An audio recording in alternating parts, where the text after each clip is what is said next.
As the ceasefire holds in Gaza, mediators are working tirelessly to secure a lasting peace in the region, while vital reconstruction equipment has just begun to flow into the Strip. Alongside their ongoing humanitarian efforts to support the Palestinian people, both Arab and international voices are united in emphasizing the urgent need to begin Gaza's reconstruction, firmly rejecting any plans to displace its residents from their homeland. Meanwhile, Israeli occupation forces continue their violations in the West Bank, raising concerns of a broader conflict. This will be our focus today. I'm Henny Saif. Let's get in focus.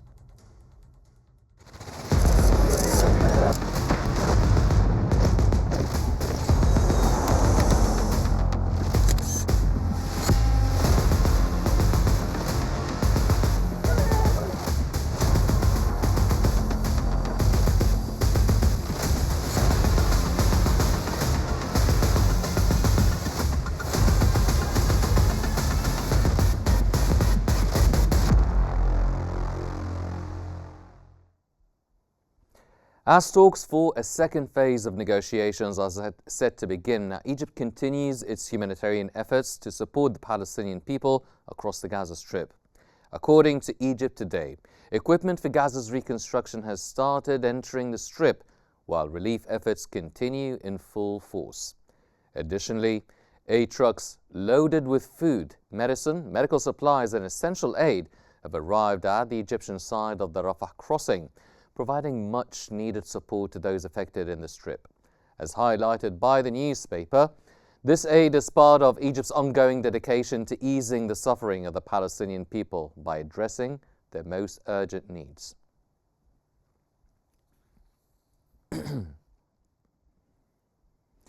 And to focus more on the recent developments in Gaza's ceasefire, we're joined now from Cairo by Dr. Mohammed Osman, the International Relations Specialist. Dr. Osman, welcome to In Focus. Now, how do you perceive the recent entry of the heavy equipment for Gaza's reconstruction into the Strip and its impact on the upcoming phase? Thank you for having me, Hani. I read into this as a positive sign of some sort. I think that the entry of heavy equipment, heavy construction equipment into the Gaza Strip is an indication that so far the negotiations that have been going on in Cairo and before that in Doha between the mediators and Israel have yielded some results with respect to the implementation of the ceasefire and detainee exchange agreement, especially the humanitarian aspect of this agreement, which Israel has stalled and has not been fully implementing in terms of the quantity of aid that has been admitted to the Gaza Strip, and also with regards to the entry of the temporary housing and the reconstruction equipment. Now, it seems that there is a small breakthrough. The bodies of detainees will be turned in on Thursday. And in addition to, in return for that, prefab housing and the reconstruction equipment was admitted into Gaza today. So it seems that the ceasefire agreement is still holding on, and at least that the first phase of the ceasefire will be successfully accomplished and might even be extended in case the second phase does not start, because Israel seems to be very reluctant to committing to the second phase until now, at least. So it seems that things are moving quite slowly towards a little bit of stabilization, and this also might be an indicator that Egypt's reconstruction plan, which will be endorsed by the Arab world in the upcoming summit in Cairo in early March, maybe this will be a pretext to the implementation of this plan. But of course, I'm being ridiculously optimistic when I'm saying that. Well, let's stay on the ridiculously optimistic note now. With the ceasefire in place and mediators intensifying their efforts, the heavy construction machinery and equipment entering Gaza through the Rafah border crossing, the breakthrough in the negotiations. With all of these things taken into account now, what's your take on the current momentum towards a lasting peace, or at least concretely reaching a second phase agreement? I think we are taking baby steps towards an agreement. I think we are not getting any closer to peace. Peace is such a big word. We are so far from it that it's not even visible within sight. Because a peaceful settlement of the Israeli-Palestinian conflict is not something within reach, probably in our lifetimes, if the situation stays like this. However, we can speak of a permanent cessation of hostilities and a stabilization and reconstruction, getting back to the pre-war status quo of some sort, of course, with some major modifications. I think that we are moving down this trajectory very cautiously and very slowly, and at any moment we can be derailed by any surprises, not only from the Israelis this time, but from the Americans, the Trump administration, which has become rather unpredictable and irresponsible in terms of of their propositions and their actions regarding Gaza and the conflict and the tensions in the Middle East in general. So I think we are moving towards that. The Americans are open to listening to Egypt's proposal, the Egyptian reconstruction plan, which is very concrete, that is very compelling from what we hear at least. And they might be willing to engage in that rather than push for other scenarios that can set the region alight. Mm-hmm. However, I cannot disqualify that either. This could probably happen because of how temperamental and unpredictable the current U.S. administration is, and how brutish and uncommitted the Israelis have been, still are, and probably will be as long as Netanyahu stays in power. Mm-hmm. Dr. Osman, let's try and focus a bit on the Egyptian reconstruction plan now, with the construction equipment flowing into Gaza. What are the main features of the anticipated Egyptian reconstruction plan? You've mentioned it might be promising. We are speculating, and we are really guessing what the Egyptian reconstruction plan could be, and it would be endorsed, as you've mentioned, in the Arab Summit on March 4th. Now, can we try and speculate the main outlines or the nature of the Egyptian reconstruction plan? Does it send any sort of signals, the entering of the construction equipment?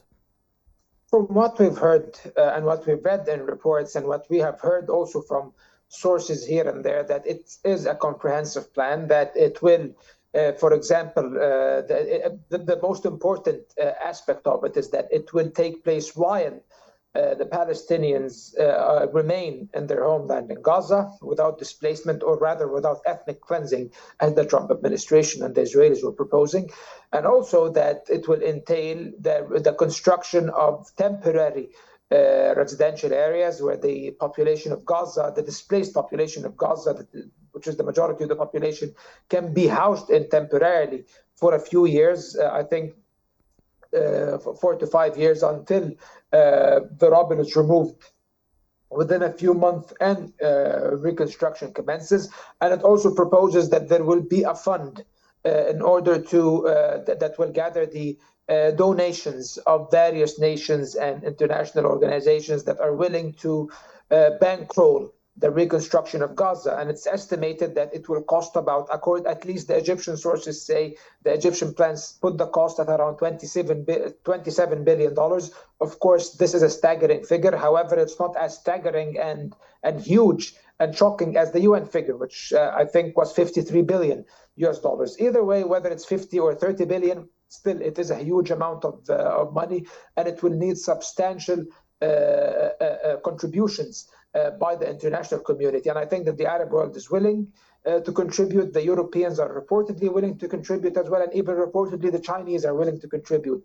So I think the funding will not be a major problem, as long as there are guarantees that there will be a sustained calm, a sustained ceasefire, because no one will put a single nickel in aid into the Gaza Strip if there are no guarantees that the Israelis will not just move in and bomb everything again. So I think these are the guarantees that the international community will be working on, and Egypt is working on through sustaining this ceasefire agreement, because it is a prerequisite before going forward with any reconstruction plans. Mm-hmm.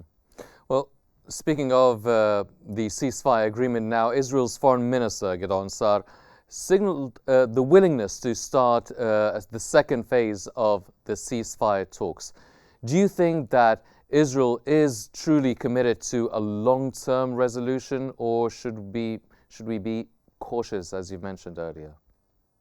No, the short answer, of course, Israel is never committed to any such thing, but the U.S. might be convinced to be committed to such a course of action, because the U.S., even though it does embolden, make very rash remarks, and the Trump administration is emboldening Netanyahu's government, yet I believe that they are not interested in any long-term commitment to a long-term conflict in the Middle East. I don't think they are interested in that, especially that Trump is marketing himself as a peacemaker with what he's doing with Ukraine, with what he's trying to do with the Middle East. So it seems he's not interested in starting new wars or continuing ongoing ones. Mm-hmm. So I think that the Americans might lean towards committing to it if they find it compelling, and I think that if they are committed to it, then the Israelis will be. And I think that it's fair to assume that if the second phase, it will be conditioned, that the only condition that will be non-negotiable for the Israeli and the American side, and it is understandable on the Arab side, that in post-war Gaza, Hamas cannot be in power.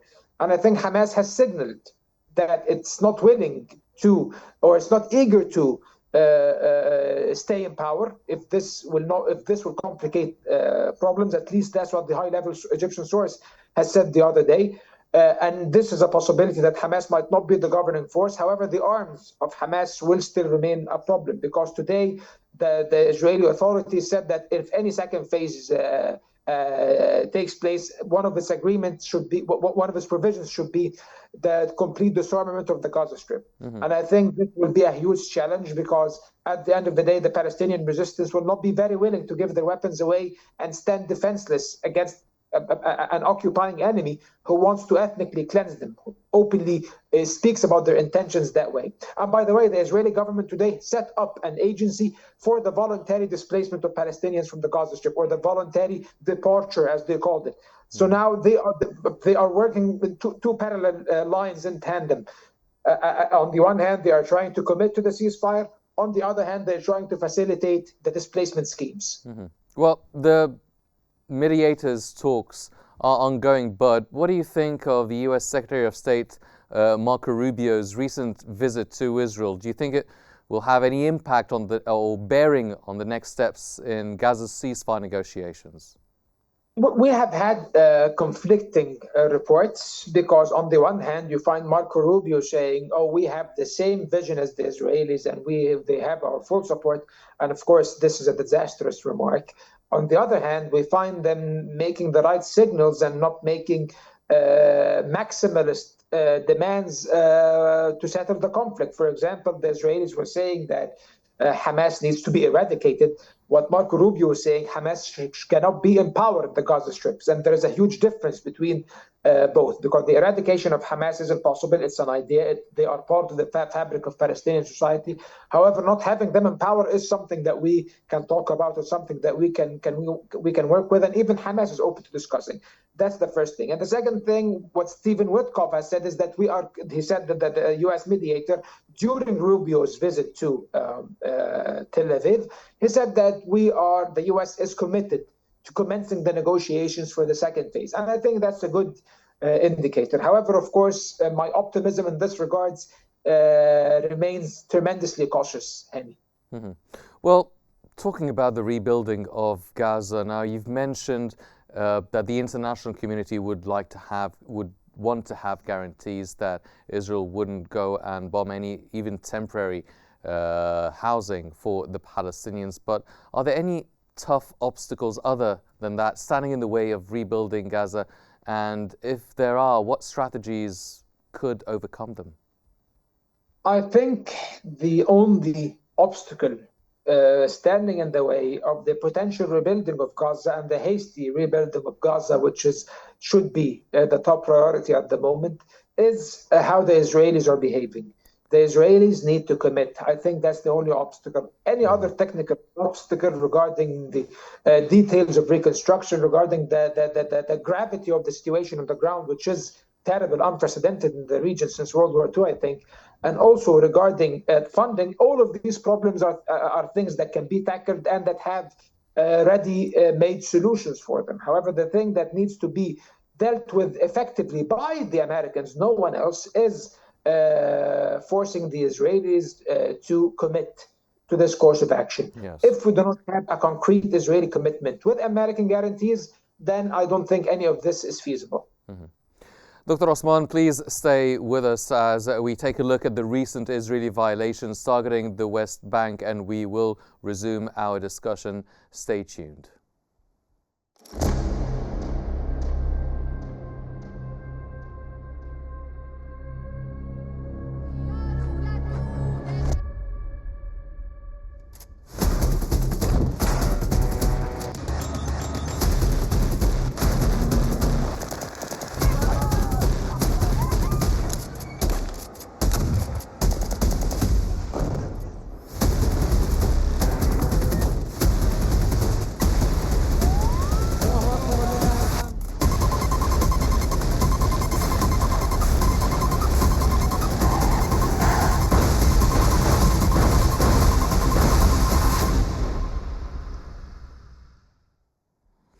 Israeli occupation forces continue their violations in the West Bank, displacing tens of thousands of Palestinians from refugee camps. Over the past weeks, a large-scale Israeli offensive has resulted in the destruction of homes and critical infrastructure in densely populated areas, as reported by the Palestinian authorities. The operation began in the Jenin refugee camp, where hundreds of troops and bulldozers were deployed to demolish houses and dismantle roads, forcing nearly all of the camp's residents to flee. More recently, Israeli forces demolished 16 homes in the Tulkarem refugee camp, marking the largest demolition operation in the West Bank since last month. This escalation follows hardline statements from Israeli Finance Minister Bezalel Smotrich, who declared that 2025 would mark the year of Israel's annexation of the West Bank. Meanwhile, Israeli Defense Minister Israel Katz has repeatedly stated that the ongoing offensive will extend to the rest of the West Bank.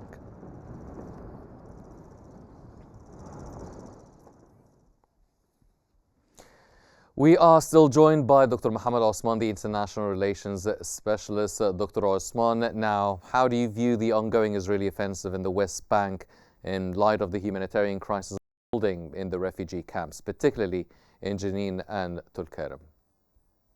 Of course, as we were just discussing in Gaza, it is part of a pattern of continued Israeli aggression and an Israeli drive to basically start a very, or resume, not even start, a very long-term strategy of trying to eliminate or at least reduce Palestinian presence within their own land. What I see happening in Jenin, for example, it is a very miniature version or minimized version of ethnic cleansing that is going on over there, because so far the refugee camp in Jenin has been completely, the entirety of the population, or at least the vast majority of them, have been forcefully displaced. We are seeing similar trends in a place like Tulkarem, where the people are being forcefully displaced from their homes. And let's not forget that the composition of the West Bank itself, as you know, the West Bank is composed of areas A, B, and C. Area A is the one that is under the control of the Palestinian Authority. Area B is under joint control, and Area C, which is over 65%, I think, of the total area of the West Bank, is completely controlled by Israel.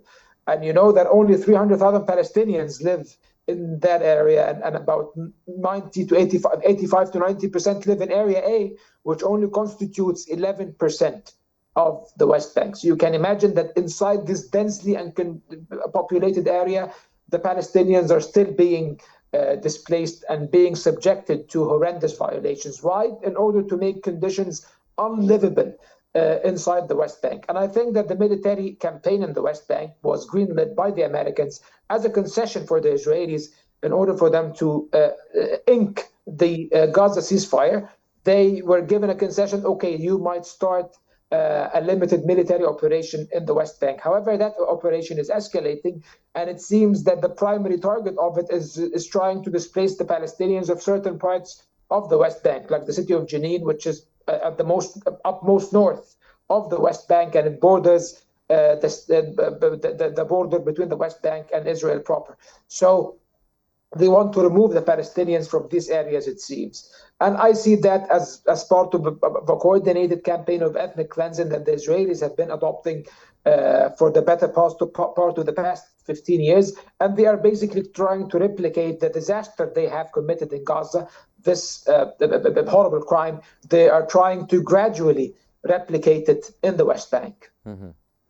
Well, with Smotrich's declaration that they would be annexing the West Bank, and do you see any impact from the Israeli Defense Minister Israel Katz's plans also to escalate the offensive across the West Bank? How might this affect the peace negotiations or the ceasefire talks? Do you feel that maybe what's happening in the West Bank can be used as maybe an issue to discuss or negotiate for the Gaza ceasefire, or is it off the options?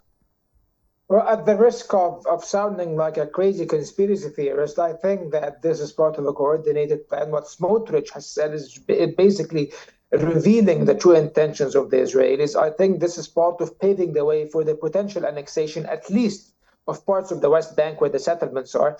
The settlements are built on around and their surrounding areas. They constitute a significant portion of the West Bank, I think about 20 to 30%, and they are populated by 600,000 Israeli settlers. So there are plans to annex, and overt plans, by the way, these are not secret, these are no secret, to annex at least those settlements to Israel proper in order to basically eviscerate the West Bank and make the establishment of Palestinian state in the West Bank and Gaza, of course, which has been wiped off the map, practically impossible, because some of these settlements are between the different towns and the different localities, Palestinian localities of the West Bank, which basically it turns the West Bank into a sea of isolated pockets of Palestinians, and this is the Israeli strategy. So I do not outrule a possible annexation of the West Bank,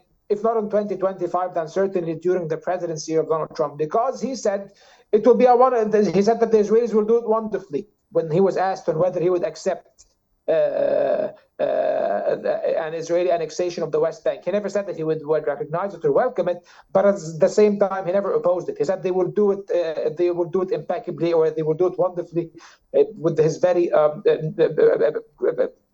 grade one choice of words President Trump usually does when describing such sophisticated matters. Yes. So I think, that this is the situation we're facing, and we might see a potential annexation of the West Bank, or at least parts of the West Bank, and the Israeli government's military strategy in the West Bank is attempting to pave the way for that. And assuming that this would actually take place, what would you think what sort of effect do you think it will have on the stability of the whole region if they do annex the West Bank?